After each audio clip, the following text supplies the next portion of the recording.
Olá, sejam muito bem-vindos a mais um episódio do PSIS em Conversas em Diálogos Impossíveis. E hoje teremos uma presença ilustre, a nossa primeira convidada, a doutora Otávia Nascimento. Ela é ginecologista e obstetra, também é ultrassonografista, trabalha com clínica, né, obstétrica, pré-natalista de alto risco, também faz exames e hoje está aqui conosco, nos dando a honra da sua presença para conversarmos sobre a saúde da mulher, aproveitando esse finalzinho de outubro, né? Acho que é válido a gente conversar sobre esse assunto, aproveitar o Outubro Rosa. Seja muito bem-vinda, então. Muito bem-vinda. Obrigada. Bem-vinda. Boa noite. Obrigada, primeiramente, pelo convite, né? De poder estar participando aqui hoje com vocês. Participando dessa conversa aqui sobre um assunto que é bastante importante, né? E bastante pertinente, eu acho. Né? Porque mulher e saúde mental tá muito ligado, né? Tem muito a ver. E atendendo aí aos pedidos, eu separei alguns momentos da vida da mulher que eu acho que os transtornos, né, psíquicos e a saúde mental fica bastante debilitada. Então, eu separei alguns períodos onde a gente tem mais essas alterações para a gente conversar aqui, né? E acho que o primeiro grande momento da vida da mulher onde tem essa alteração, toda a alteração hormonal, alteração do corpo, estrutural e tudo mais, é a gravidez, né? E é um período onde a gente fala muito pouco sobre isso, né? Eu vejo na minha prática clínica, no meu dia a dia, que muitas mulheres durante a gestação apresentam transtornos mentais e passa batido por muitos profissionais, né? Então, isso eu acho que muito é por um julgamento da sociedade, uma banalização dos sintomas, né? Eu vejo muitas gestantes, assim, pedirem, às vezes, ajuda, mesmo que não explicitamente, por algum sintoma que está sentindo, mas muitas vezes não é ouvida, né? Por exemplo, eu tenho muita gestante que reclama de ganho de peso.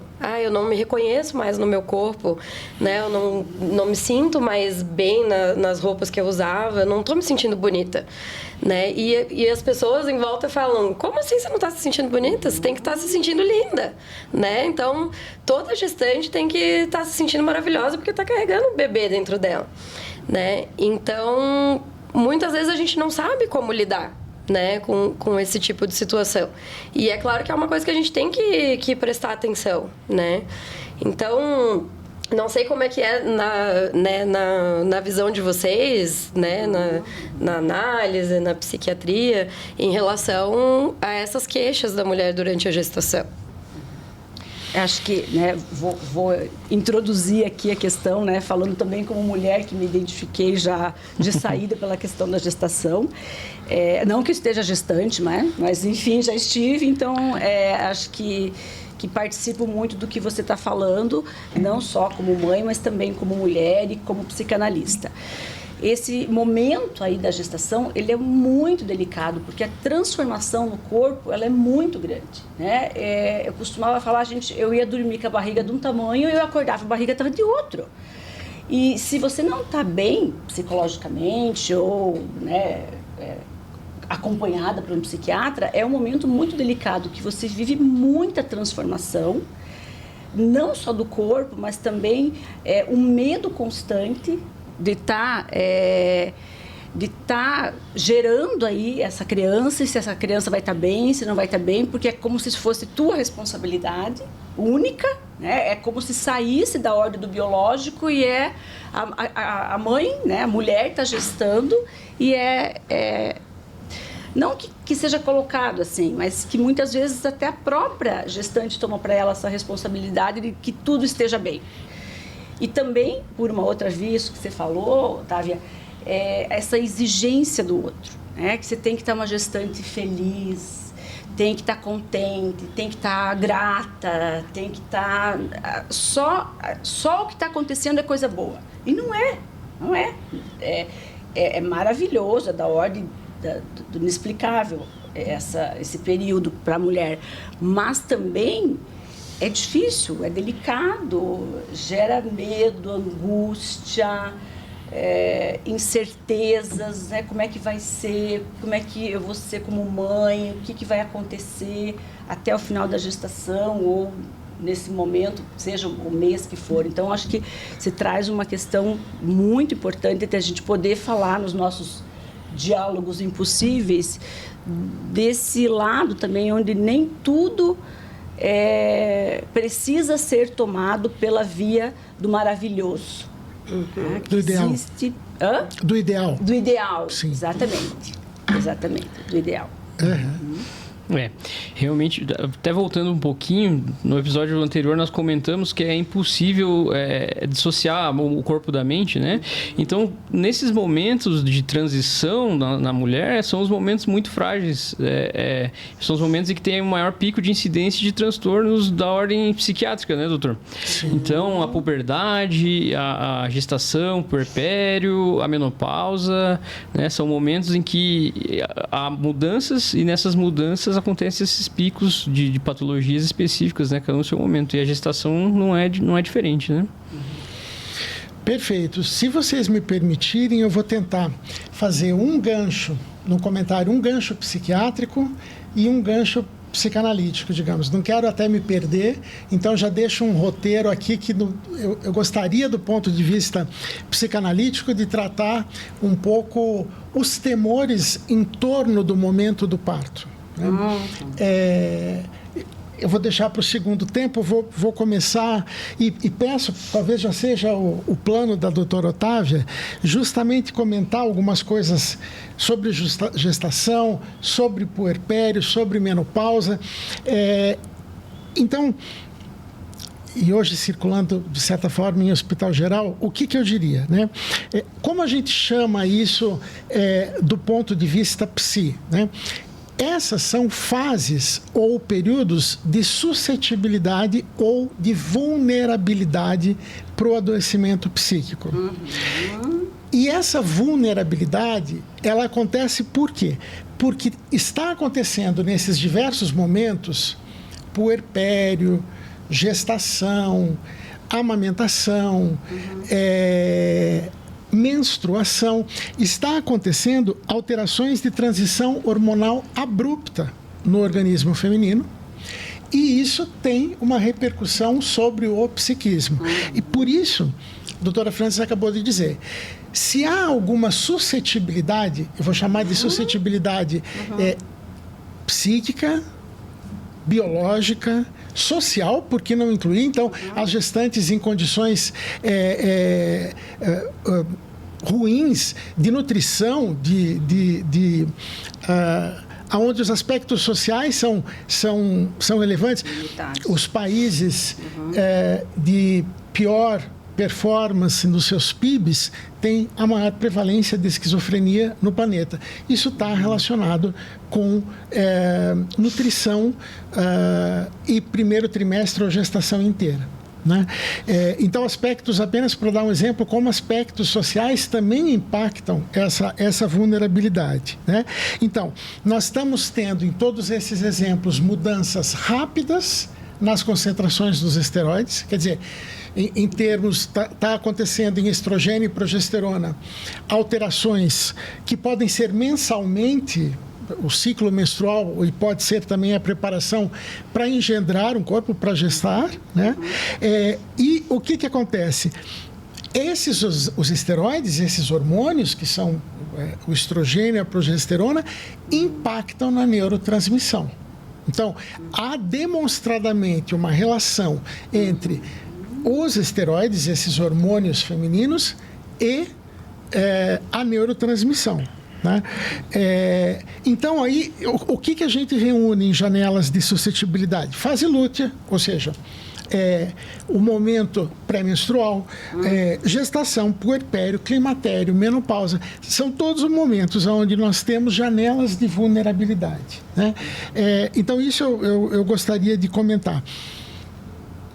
Está mais do que demonstrado o impacto dos hormônios sobre a neurotransmissão, né? E é claro que uma mulher, porque até esse momento que eu saiba apenas mulheres gestam, ainda não tem muitas coisas um pouco diferentes, mas ainda não ouvi nada que tenha mudado nisso, né? Inclusive, aí está um momento de solidão do feminino. Aí está um momento enorme de solidão. Porque você, doutora Otávia, vai acompanhá-las, vai dar o seu melhor no pré-natal durante a gestação, mas tenha certeza do momento do parto em que a senhora está fazendo o parto. Esse é um momento de profunda solidão, porque só ela vai parir. Todo mundo está ajudando, tem enfermagem, tem médico, tem parteira, todo mundo está ajudando, mas ela está completamente sozinha diante da tarefa de parir, né? Isso vai voltar a acontecer apenas quando a gente morre. Pode ter um monte de gente no quarto, mas é só a gente que vai morrer. É só a gente que vai fazer o atravessamento. Então, um momento de solidão ímpar, né? E aproveitando sobre essa questão e comentando, esse já é um comentário psicanalítico. Tem muitas fantasias que envolvem... Fantasias são coisas que, quando nós somos muito pequenos, nós construímos como verdades no nosso psiquismo, ou como hipóteses.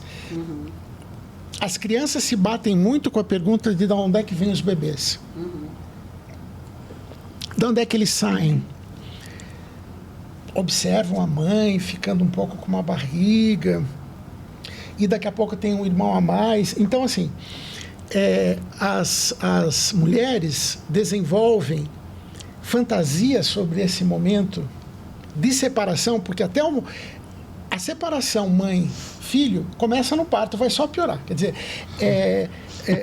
até o momento do parto, ela tinha dentro dela esse ser tão amado, nem sempre tão amado, como a doutora Francis falou, nem sempre as histórias são tão ideais, né?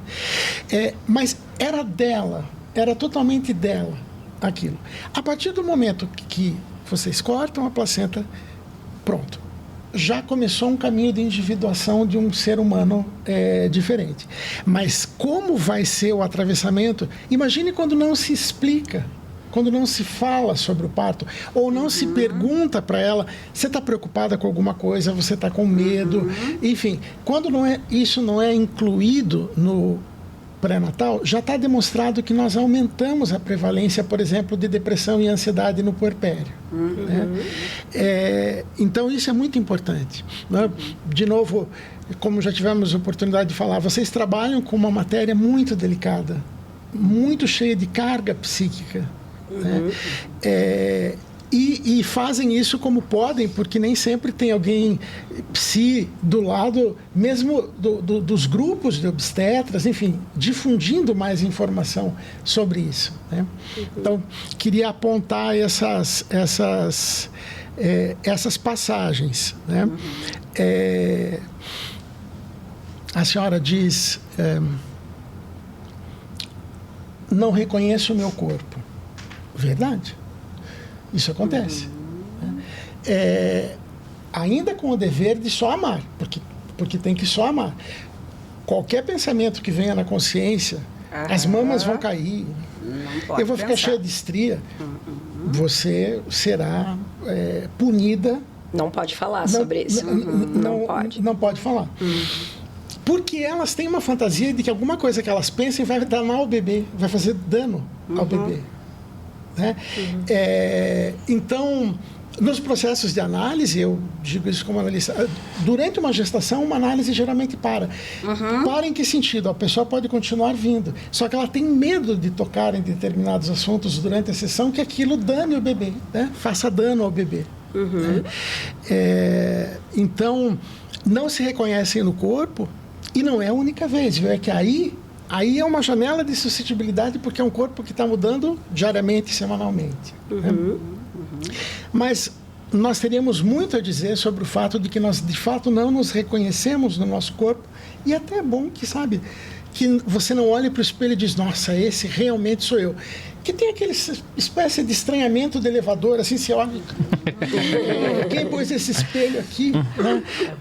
É bom que isso aconteça, não é de todo ruim. Mas a gestação, sim, é um momento de grande suscetibilidade, de grande vulnerabilidade. E vocês lutam sozinhos, os ginecologistas obstetras, como podem num terreno, tendo que se preocupar com vários outros fatores de risco, não só psíquicos. Doutor, o senhor falou ali sobre a idealização da mulher em relação ao parto, né? Eu vejo que isso é uma coisa que vem mudado muito, assim, nos últimos anos, é gritante, né? Porque há 5 anos atrás, mais ou menos, um pouco mais, talvez, aqui no Brasil, pelo menos na nossa realidade, a gente via um monte de mulher que queria só fazer cesárea, né? Nem se falava em parto normal, praticamente. E desse tempo para cá, veio ocorrendo uma mudança de que, todo mundo tem que ter parto normal, porque é melhor, porque é mais bonito, porque... sei lá, tem uma foto mais bonita para tirar, né? Tem até um nome diferente agora. Sim, né? E é muito legal essa ideia, né, de estar aumentando a procura por parto normal, claro, até uma questão de saúde pública, tudo. Mas eu vejo hoje também muitas mulheres com essa idealização de que o parto tem que ser um parto normal. Se a qualquer momento sair alguma coisa desse trilho que o médico fale, olha, talvez a gente tenha que pensar numa cesárea, talvez para a sua situação específica não vai dar certo um parto normal, aquilo para a mulher, muitas vezes ela recebe como, meu Deus, eu não vou ser mãe, parece, sabe? Tem muita mulher hoje que quer ter parto a qualquer custo, independente se o bebê está bem, se o desfecho vai ser favorável ou não. Então, tem essa idealização que também é uma coisa da sociedade, de que a mulher hoje em dia tem que ter parto normal independente. Eu acho que até estenderia um pouco para a amamentação também, né? Que muitas vezes dá errado, né? Não é todo mundo que pode amamentar ou consegue amamentar e... Os pediatras vão nos lixar desse mas a gente tem que trabalhar com a verdade, né? Não é todo mundo que vai conseguir amamentar. Inclusive, se não tiver, né, doutor Mozart, se não houverem condições psíquicas para amamentação, por exemplo, uma depressão puerperal, uma situação assim, ou isso uma não medicação deve ser que contraindique, né? Medicação. E a amamentação, eu acho que é a coisa mais romantizada que existe na maternidade. Eu acho que muitas mulheres escutam aqui a vida inteira que você vai ter o bebê é lindo, ele nasce, ele sabe mamar, você coloca ele no peito e pronto. Dali em diante é só alegria. Vai jorrar leite. Só que não é o que a gente vê na vida real, né? No dia a dia, uma fase muito difícil, né? O bebê tem que aprender a mamar, a mulher tem que aprender a amamentar, né? E tem... desculpa, não, né? Acabei interrompendo, mas antes até da amamentação, acho que falar um pouco desse momento, assim, que pelo menos a mim ocorreu, então eu acho que hoje eu vou dar vários exemplos aqui. Enfim, também não tenho problema com isso. Eu não tenho exemplo nenhum. Eu vou ficar devendo também. Mas, enfim, eu não tenho problema de falar da minha história, então, né? Mas aquele momento logo depois, que como é que chama? Tem um nome? Maternity blues. Não, é isso, né? E a diferença disso para a diferença de uma depressão. E eu lembro que olha só, eu estava saindo, eu tive meu filho, não me lembro, uma quinta, no sábado eu estava saindo do hospital, aí também não vou citar nomes, mas o meu obstetra chegou e disse, começou a fazer uma receita. Eu falei, mas o que é isso? Fica aqui para você esse remedinho. Eu falei, mas eu tô bem, estava super bem, né? Eu tô bem. Não, mas você vai precisar daqui uns 4 dias. Eu não entendi nada, ele não me explicou nem o que era aquilo. Era um antipsicótico, provavelmente, não? Não, antidepressivo, não, Equilide. Mas ele não me explicou, eu não sabia que existia esse depois aí. Eu não sabia. Hoje em dia já não existe mais, isso tá prescrito. Deveria estar proscrito. Deveria, porque a gente ainda vê pessoas prescrevendo esse tipo de medicação. Eu não sabia que existia, que eu poderia iniciar um quadro depressivo ou não naquele momento. É que a ideia desse remédio era fazer leite.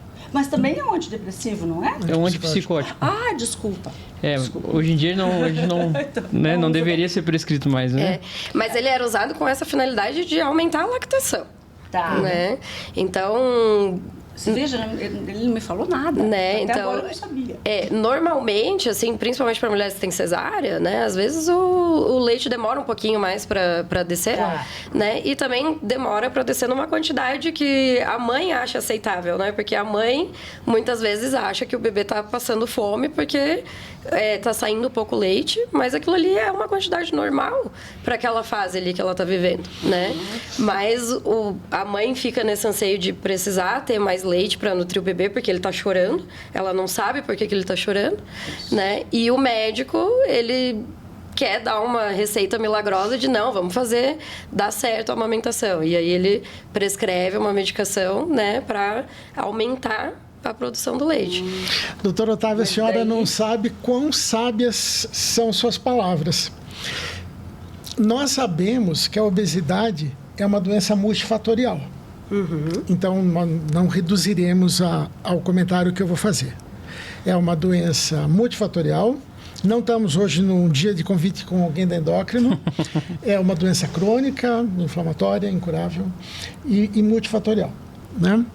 Mas a senhora, na sua observação clínica, trouxe um elemento de por que talvez a obesidade seja uma doença tão prevalente e tão preocupante nos tempos de hoje.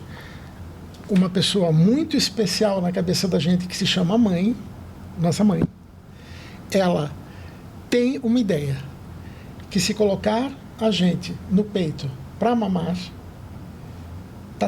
a vida está resolvida, ela cumpriu a tarefa materna. Então, note que a alimentação ganha uma conotação de totalidade.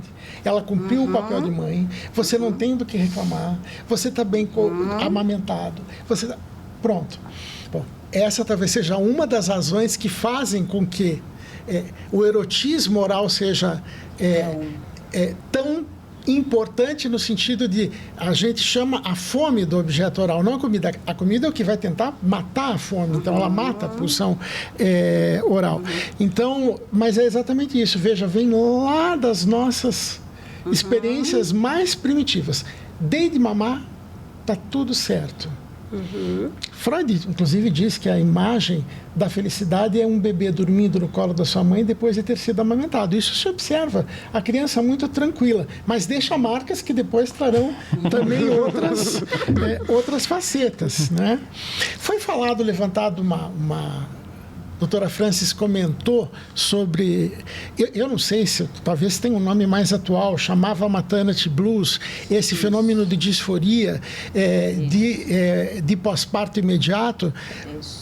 Eu não sei se o Dr. Mozart gostaria de comentar um pouco a diferença entre essas... Maternity blues, edifício blues é uma nostalgia, um mal-estar, é uma tristeza, palavra de né? difícil tradução. É o baby blues. É o baby blues hoje, isso. o termo mais utilizado, o baby blues. Então, mudou um pouquinho no inglês. Qual a diferença para uma depressão?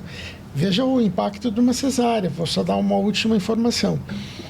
A pré-eclâmpsia e eclâmpsia estão relacionados com mais prevalência de depressão puerperal. Então, quer dizer, você forçar algumas situações no parto normal, aonde ele não é possível, está aumentando, está colocando ela em risco um estudo bem desenhado que relaciona pré-eclâmpsia com depressão puerperal. É mais prevalente. Mas passo a bola para o Dr. Mozart sobre essa baby blues, então, como chamam hoje em dia, e depressão puerperal. E, de certa forma, a sorte que a doutora Francis teve ainda no azar que deu, de ter sido levado a me suprida na prescrição e não um antidepressivo da família dos antidepressivos. Vou passar essa... Vou dar a bola para o Dr. Mozart. Doutor, deixa eu só perguntar uma coisa. Já que você vai falar de baby blues, porque é importante, às vezes vão ter pessoas assistindo a gente que acabaram de ter filhos ou que estão passando por alguma situação parecida. E no período puerperal, logo quando a mulher acaba de ter o bebê, é muito comum, né, ter uma labilidade emocional, uma tristeza contínua, né, chorar por qualquer motivo. E é muito importante saber quando isso começa a ser um problema, né, quando que precisa pedir ajuda, né, e ir procurar um psiquiatra, e quando que isso pode ser considerado normal, tanto pela mulher quanto pelos familiares dela que estão em volta, né? E o próprio obstetra também, que muitas vezes vai ser a pessoa que vai ter que identificar isso e encaminhar, né? Não, excelente. Então, o Baby Blues, ele é uma condição que ela é considerada autolimitada, ou seja, se resolve sozinho, não vai precisar de uma intervenção médica. E a diferença entre o Baby Blues e a depressão puerperal, a depressão pós-parto, é que a intensidade dos sintomas. Tá. Então, geralmente o Baby Blues ele acontece imediatamente após o nascimento do bebê. Então, na primeira semana você se observa os sintomas de labilidade emocional, alguma disfunção de sono leve, uma dificuldade para se alimentar ou algo relacionado ao bebê, mas muito leve e que inicialmente que começa assim logo após o nascimento e que tem um caráter de melhora com o passar do tempo. Tá? Diferente da depressão pós-parto, que se inicia geralmente após a primeira semana, então lá pela segunda, terceira semana, que tem que ter uma permanência de pelo menos 2 semanas, então para se fazer o Baby Blues, né, que como eu disse é autolimitado, geralmente dura isso, 1 a 2 semanas. Então dura mais de 2 semanas e tem um caráter, uma evolução mais negativa. Você percebe que aquele quadro ele vai piorando com o passar do tempo, né? E o que leva o que causa a depressão pós-parto e o que causa o Baby Blues são coisas diferentes, tá? Então, o Baby Blues é uma coisa considerada natural, embora não seja muito bacana, já é esperado, né? Que aconteça em alguns casos. E vai se resolver sozinho e não tem um grande desdobramento. Agora, a depressão pós-parto é uma doença que é muito severa, né? Uma doença pouco discutida e que tem que pode ter complicações terríveis, né? Inclusive evoluindo até para uma psicose puerperal, que seria o quadro mais grave possível, que felizmente é muito raro, né? Cerca de 0,1%, 0,2% de incidência, mas que a gente tem que contar, né? Porque quando a pessoa tem é 100%. Então, basicamente são essas as diferenças, a gravidade e o quadro autolimitado. Deixa eu fazer uma pergunta dentro disso, Dr. Mozart, assim, e a parte hormonal? A influência não, para a doutora, pode ser? Não, eu acho excelente. Então, a principal causa do Baby Blues é justamente isso, tá? Quer dizer, existem outras causas que até eu vou passar para a senhora, que seria essa mudança, então, do estado, né? De gestante passa para mãe. Então, teve a separação do filho, né? E teve o corpo, que agora não é mais um corpo gestante, é um corpo que já gestou, né? Então, e a questão hormonal, que antes tinha uma carga de progesterona altíssima para manter o neném, e agora você não precisa mais dessa progesterona, então cai, né? E como o Dr. César muito bem disse, os hormônios têm uma importância fundamental na cognição, né? Então, essa diferença, essa brusca, né, que acontece do dia para a noite praticamente, também é um dos responsáveis por esses sintomas. É uma das mais bruscas alterações hormonais que vão acontecendo durante a vida, né? E, doutor, durante a gestação, assim, tem alguma coisa que eu tenha que prestar mais atenção? Vão ter mulheres que vão ser mais suscetíveis a ter a depressão pós-parto e durante o pré-natal eu posso captar isso de alguma forma, né? Ou é uma coisa que acontece do nada, né? Ela estava 100% bem e do nada ela ficou ruim? Não, excelente pergunta, doutora. Realmente, durante a gestação, existem sinais de que aquela paciente tem mais chance de desenvolver um quadro de depressão pós-parto. Então, como você comentou no início, é muito normalizado, né? Essa questão de oscilação, de labilidade emocional, mas isso é normal até certo ponto, né?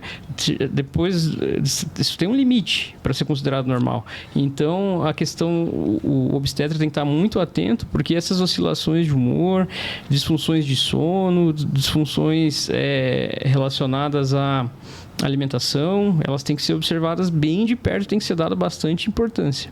Então, as pessoas que apresentam já essas alterações durante a gestação, elas têm uma chance muito maior de ter uma depressão pós-parto. Assim como pessoas que já tiveram episódios depressivos no passado, pessoas que têm depressão ou transtorno afetivo bipolar, tá? ou pessoas que têm fragilidade socioeconômica, têm outras doenças de base, têm uma base social ali, um apoio familiar limitado, um apoio de parceiro muito instável, ou mãe solteira também acaba sendo um risco. Tá? Essas coisas todas têm que ser levadas em consideração. Uhum. Eu vou fazer um comentário ao meu estilo assim, o que ninguém diz. Não perguntaram, mas eu vou falar.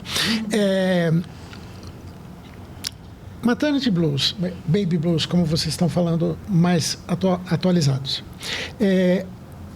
Consigo fazer perfeitamente a leitura porque o parto é uma separação física, corporal. É algo que acontece no real do corpo muito, muito importante. Então, a sensação de um certo estranhamento, uma névoa de melancolia, uma espécie de um ruim, que nem algumas pessoas falam, isso é muito frequente, não preocupa. Quando uma mulher me preocupa, né, uma puérpera me preocupa, vou ser muito prático, não vou citar manuais aqui. Quando ela começa a chorar sem parar, ela tem um choro copioso, eu vejo isso na consulta, ela não consegue parar de chorar, e de algum jeito ela me diz, eu não estou à altura de ser mãe, leva meu bebê. Claro que às vezes ela não consegue dizer isso, porque mobiliza muita culpa, mas quando eu verifico nela a sensação autêntica de que ela não está à altura de ser mãe, ela não vai fazer bem o suficiente para a criança, ela não sabe o que fazer com a criança, ninguém sabe quando uma criança nasce, mas não sei mexer, não sei tocar na minha criança, não consigo, me dá uma sensação ruim. Aí eu presto atenção, que seja uma depressão puerperal. Eu só adicionaria mais um elemento, doutor, que acho que é importantíssimo. Quando a mãe perde a capacidade de dormir. Exatamente. Né? Quando ela começa a dormir muito pouco, mesmo quando o bebê está dormindo, ela não consegue dormir. E você veja como é difícil esse diagnóstico. Com um bebê, você vai dormir 18 anos depois. Alguns dizem que nem assim você volta a dormir nem 18 anos depois. Você continua, então, por um lado, o bebê exige. Então, veja como a gente precisa atender, nesse caso, alguém que veja as necessidades do bebê, que também não pode ficar privado e não atendido. Então, alguém tem que estar olhando por isso. Mas acordar toda hora com o atendimento necessário para o bebê é um dos fatores desencadeantes da depressão puerperal. E mais, os homens, os pais, também têm mais prevalência de depressão no puerpério do que no resto de suas vidas. E a gente então chegou à conclusão que o fator de risco era a privação de sono. Privação de sono. Na verdade, que o pai também enfrenta da mesma maneira. Né? E durante a gestação, o que eu lhe diria assim, como predizer se há história de impulsividade, irritabilidade? De algum jeito, se ela tem uma história prévia de ser muito exuberante, digamos assim, nos seus momentos de descontrole, e se tem história familiar de depressão, seja essa história de uma depressão supostamente unipolar ou bipolar. Então, eu diria assim, a primeira coisa a olhar para pensar o risco, se tem história genética de transtorno de humor. Né? Dr. Mozart e eu, nós estávamos conversando esses dias sobre depressão puerperal. É uma depressão profundamente grave. Há estudos mostrando que talvez sejam, do ponto de vista cerebral, envolvendo circuitos um pouco diferentes das outras depressões, com determinadas ativações em amígdala, hipocampo, um pouco diferente do que acontece nas outras depressões, né? E essencialmente, necessitam de tratamento por um especialista. Só que aí passo a bola. Nós vamos começar antidepressivo, o fármaco, será que vai ser regra? Muitas vezes o obstetra desavisadamente faz isso. Antes do encaminhamento, começa o antidepressivo. E aí desencadeia uma bipolaridade, né, doutor? Aí eu vou falar uma dor que toca profundamente a minha alma. Eu não sei quem foi que padronizou que gestante e puérpera tem que tomar sertralina. Pisou no consultório do ginecologista, escorreu uma lágrima, é sertralina, tá? Ela vai no cardiologista e fala que taquicardia é sertralina, ela... Tudo é sertralina. Se duvidar, o pediatra do filho vai passar sertralina. Sendo que a maioria dos casos de depressão pós-parto pioram com sertralina. Se agravam muito. Isso muito, que o Dr. Mozart muito. está dizendo tem uma importância capital, né? E que, inclusive, não sei por que nem todos os psiquiatras... Porque, às vezes, o colega de outra especialidade está menos avisado, mas o duro é quando isso acontece com os próprios colegas psiquiatras. Quer dizer, o uso de fármaco da família de antidepressivo em uma paciente um pouco exaltada, um pouco intempestiva, irritada. Aqui no Brasil eu sou italiano. É porque provavelmente os italianos que tiveram coragem de migrar para o Brasil eram bipolares, porque eles eram um tinham pouquinho que mais ousados, atravessar o oceano e encontrar um país que eles nunca conheciam na vida. Quem em sã consciência faria uma coisa dessa? Alguém que está numa situação muito específica, social, econômica e psíquica, né? Então, esse tal eu sou italiano, isso não existe. Podem haver traços e aí você inicia. Traços de instabilidade de humor, não necessariamente de transtorno bipolar, mas de instabilidade de humor, você inicia o antidepressivo. E você produz uma... Até antes, né, doutor?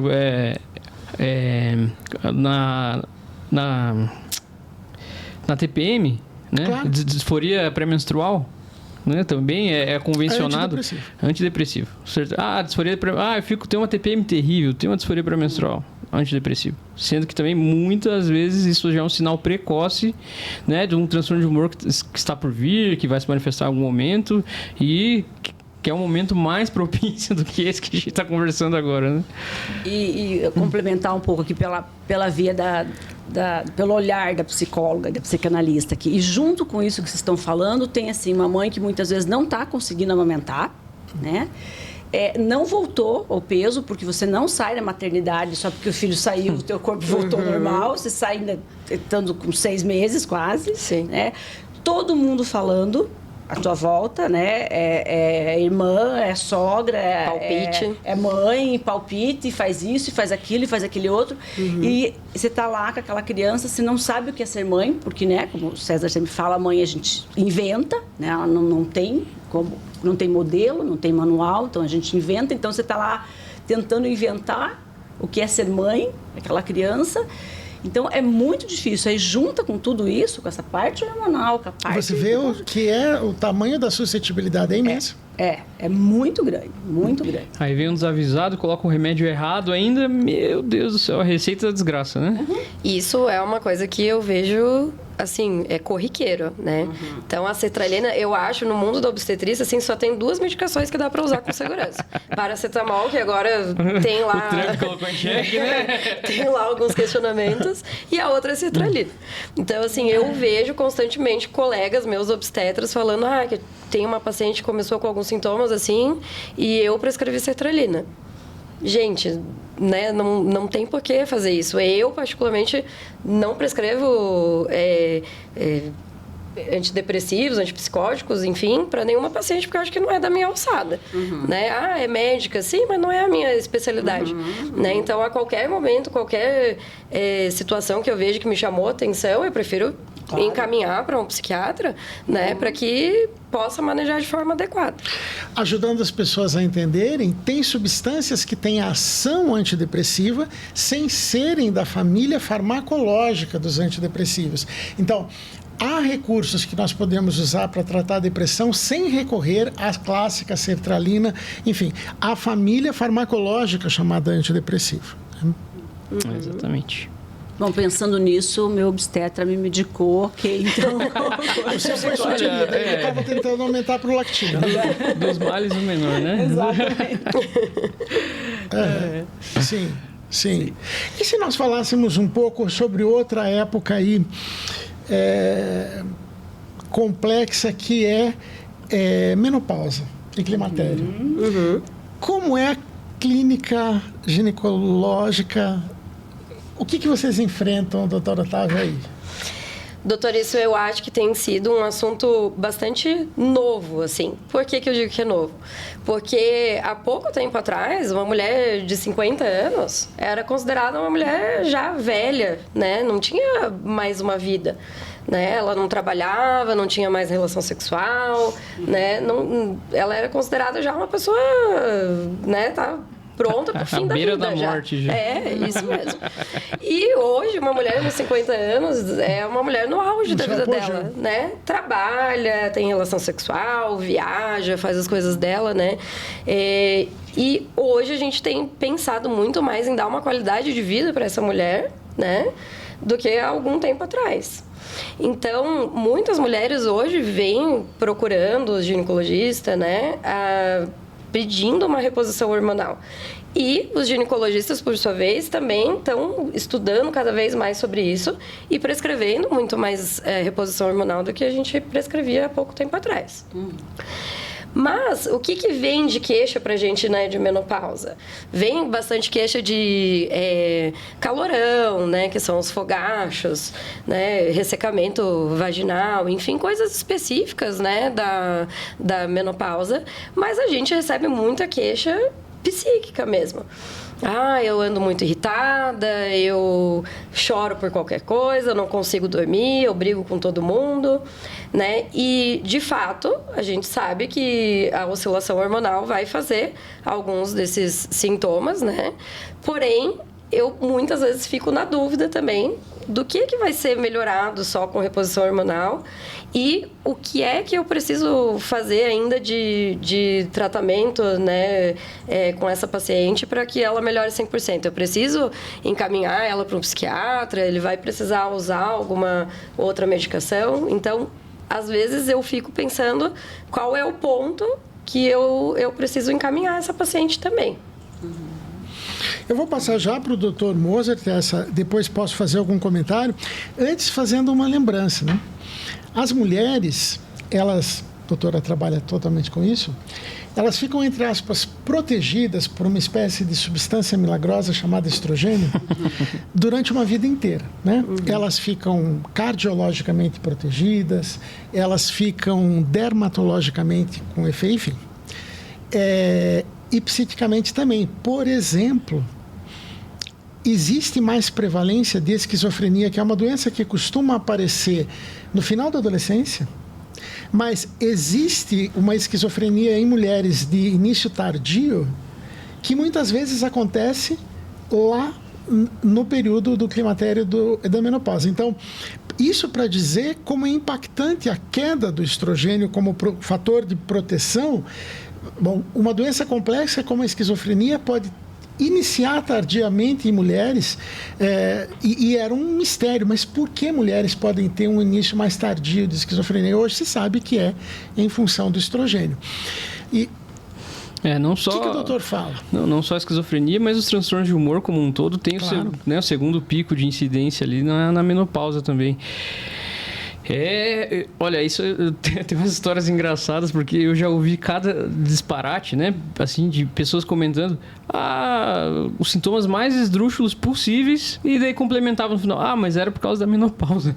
Tipo, como se fosse permitido absolutamente acontecesse qualquer coisa porque a pessoa entrou na menopausa. E não é bem assim, né, gente? Então tem esses desconfortos que a doutora mencionou, mas a pessoa não vai ficar 3 dias acordada porque está na menopausa, não vai passar a ter um humor terrível, intolerante totalmente por causa da menopausa, né? Não vai começar a usar substâncias por causa da menopausa, não vai começar a beber, que é muito comum, né? Em quantidades assim que não bebia antes por causa da menopausa. Então a menopausa ela tem essa característica de servir como uma coisa que serve para mascarar muitos sintomas, né? Porque ao passo que ela desencadeia os transtornos, tudo é atribuído à menopausa. Então passa batido por muito tempo, até passar assim, talvez não fosse só a menopausa, né? Eu vou já passar para a doutora Francis depois de uma provocação na nossa área, vamos dizer, psicanalítica, né? Ou psicológica. Hoje nós vivemos no mundo uma primeira geração 60 a mais trabalhando pleno, por um lado, sabe, gente? Por um lado. Como é que nós vamos negar? Que eu posso falar isso, eu não estou na menopausa, então eu não tenho lugar de fala, mas eu tenho a idade. Então, assim, como é que você vai negar que o declínio da beleza juvenil, nem todo mundo era tão bonito também, mas enfim, você tendia a estar melhor. Também os feios vão se igualando no tempo, porque todo mundo vai caindo, vai fazendo um platô lá embaixo, né? Eu fui um que viveu essa reviravolta. Então, o que acontece? Como é que a gente vai negar o impacto psíquico? Será que não tem que falar com alguém, algum profissional, sobre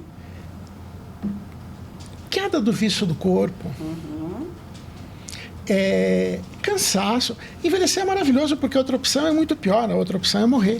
Né? Então, claro que envelhecer é maravilhoso. Só que isso é uma bobagem, é uma fase da vida que você vive de manutenção. Você fica indo em tudo que é médico para prevenir as doenças, e muito feliz da medicina ter avaliado. Então, como que isso não vai impactar a cabeça de uma mulher, o declínio da beleza juvenil? Porque tem a outra beleza, mas tem o etarismo por aí também, que, não é?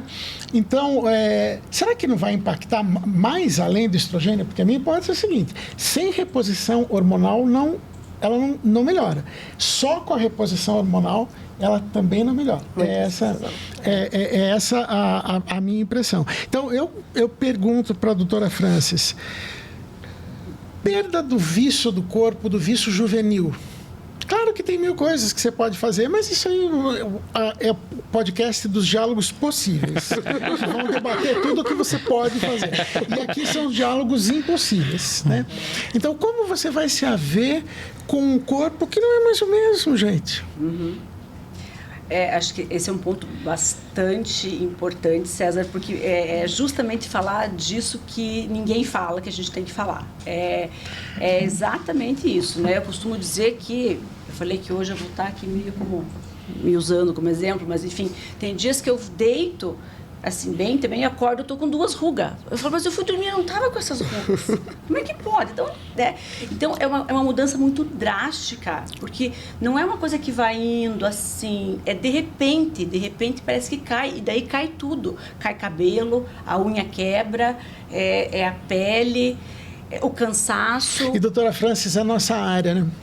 Uma mulher vive de ser desejada. Exato. Do que se nutre uma mulher? Do olhar, do desejo do outro. Seja outro homem, outra mulher, o que for, não interessa. Vive de ser desejada. E se você constata que você está ótima do coração, é 60 mais, é modelo, mas não vem sendo desejada, será que isso não impacta? Exato. Claro. Qual vai ser o estrogênio que a doutora vai prescrever que vai dar conta da mulher não desejada? Por quem ela quer ser, se é que ela quer. Sim. Ela costuma querer. Sim. Não estamos falando de amor, hein? Porque as mulheres falam muito de amor. Eu estou falando de ser desejada. Ser desejada. De ser olhada, de estar ali, né? Estar ali enquanto mulher, né? Isso. E a mulher tem uma ligação muito forte com o corpo. Ela é o corpo. Quer dizer, fala ser é o corpo, diria o Lacan. Mas a mulher tem essa... com a imagem, né? Acho que essa é a diferença do corpo e a imagem. A mulher tem essa ligação, essa necessidade de ter essa imagem que a hora que o outro olha, ela aquilo dá um lugar para ela. Então, é muito difícil. E dentro disso, César, também, né, que a gente já conversou, enfim, tem esse preconceito também, que a gente escuta assim, nossa, mas já está com mais de 50, vai sair no bar, vai sair à noite, como pode, né? Como é que...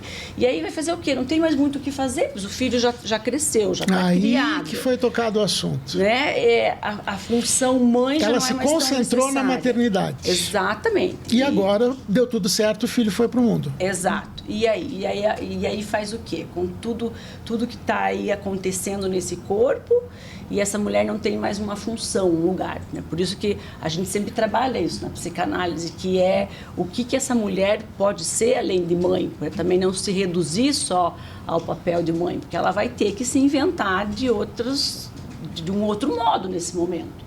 Tem muita coisa acontecendo que vai exigir dela um outro lugar aí, né? Vou me inspirar no seu modelo, doutora Francis, que é falar de si. Sabe o que eu percebi com a vida e com o passar dos anos? Que é muito bom que tudo aconteça no seu tempo. Então, há um tempo de plantar, há um tempo de colher. Eu quero dizer o seguinte: se nós nos preocuparmos com a mulher menopausada, eu tentaria conversar com ela 30 anos antes ou 40 anos antes dela estar nessa faixa etária, que ela tenha vivido, os homens a mesma coisa, bastante do seu erotismo, do usufruto do seu corpo, da circulação de gozo, para que nesse momento aonde as coisas ganham outro retrato, é claro que se continua com vida sexual, é uma fantasia que isso não tem, mas é diferente. Então, eu acho que quem foi ganhando uma continha que vai ganhando juro, não viveu isso no tempo certo, não desfrutou, não, enfim, vai viver com muito mais impacto a sensação de tempo perdido e irreversível. E se tudo aconteceu nas fases certas, você haverá de encontrar outros projetos para essa fase de vida. Construir projetos é a melhor forma de envelhecer. Seguir construindo sonhos, projetos, não viver só de passado, só de memória anterógrada, só de coisas que aconteceu hoje.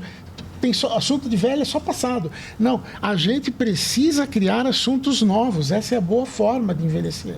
Né? Então, se nós pudéssemos, acho que vocês estão todo o tempo clinicando com mulheres. Não se esqueçam de vocês mesmas, tanto por causa de filho, isso vai ter uma continha depois. Não abandone seu corpo, não abandone sua sexualidade, porque é ela que vai ficar com você depois, lá na frente da vida. Né? Mas o apelo da maternidade é tão, e como a doutora comentou, o imperativo das pessoas, ame, cuide, trate, que quando você viu, você está com 62 anos, sozinha, com pouco estrogênio.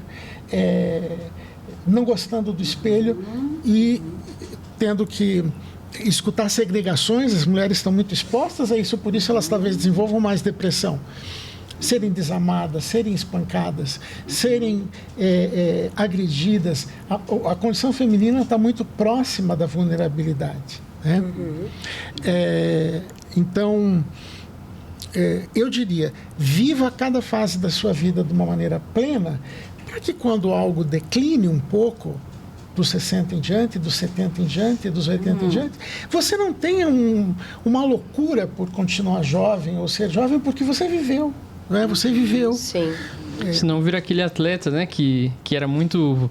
tinha uma carreira brilhante no futebol e machucou a perna quando ele estava ali na categoria de base e passa o resto da vida falando, nossa, eu ia ser um jogador muito bom, mas eu machuquei minha perna. Né? Ou então, dentro disso, a gente está vendo também mulheres que não fizeram esse percurso, ou mesmo não fizeram um trabalho, esse cuidado de si. E aí tem muita coisa que a gente está vendo de estética também por aí, que está, né? Que essas mulheres estão querendo voltar à juventude de um jeito muito equivocado, né? Então tem isso também que a gente está vendo. Quem sabe uma análise quando era um pouco mais jovem, que aliasse ela com a sua própria sexualidade, porque não começa problema com a sexualidade, não começa nada na menopausa, só começa alguns problemas de saúde.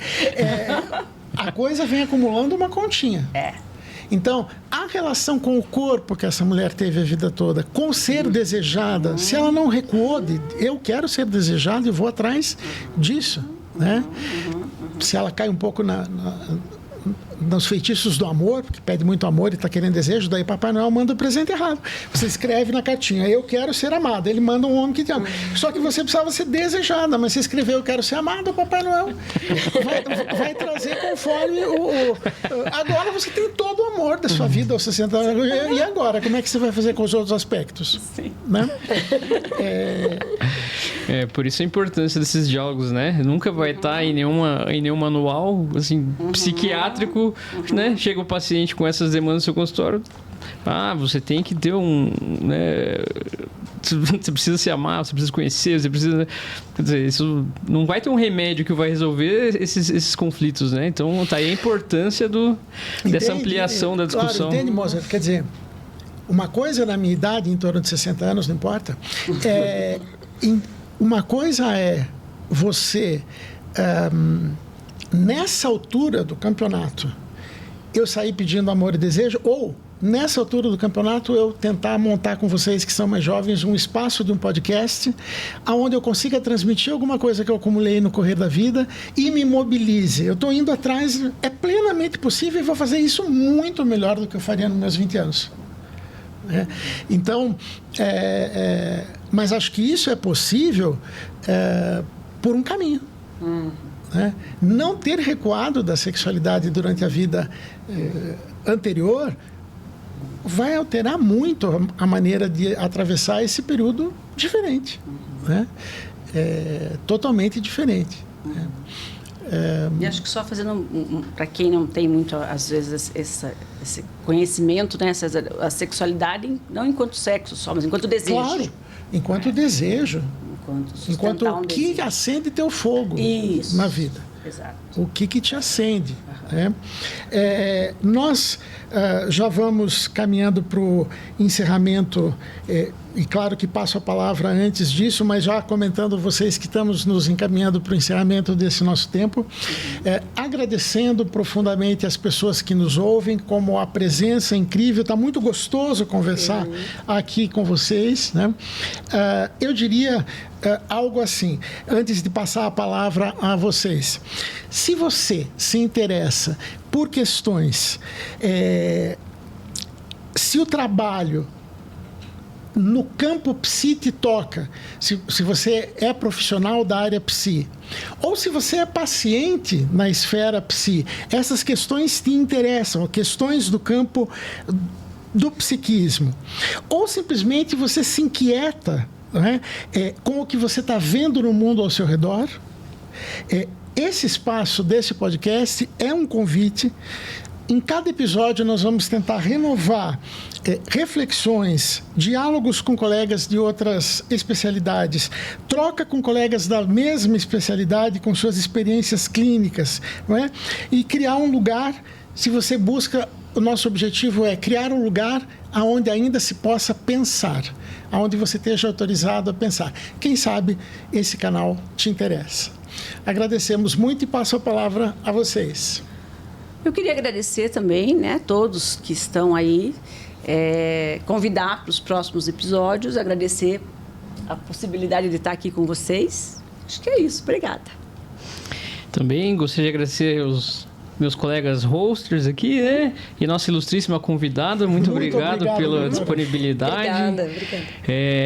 A discussão, com certeza, só foi boa como foi, né? Modéstia à parte, porque você trouxe pontos importantíssimos e colaborou muito com a nossa discussão. Então, obrigado pela sua presença. Muito obrigada. Obrigada mais uma vez pelo convite. Fiquei muito feliz de participar aqui desse momento. Foi muito legal conversar com vocês. Espero que a gente possa ter ajudado pelo menos uma mulher que assista esse podcast, né? E eu já vou ficar muito feliz com isso. Muito obrigada. Até logo.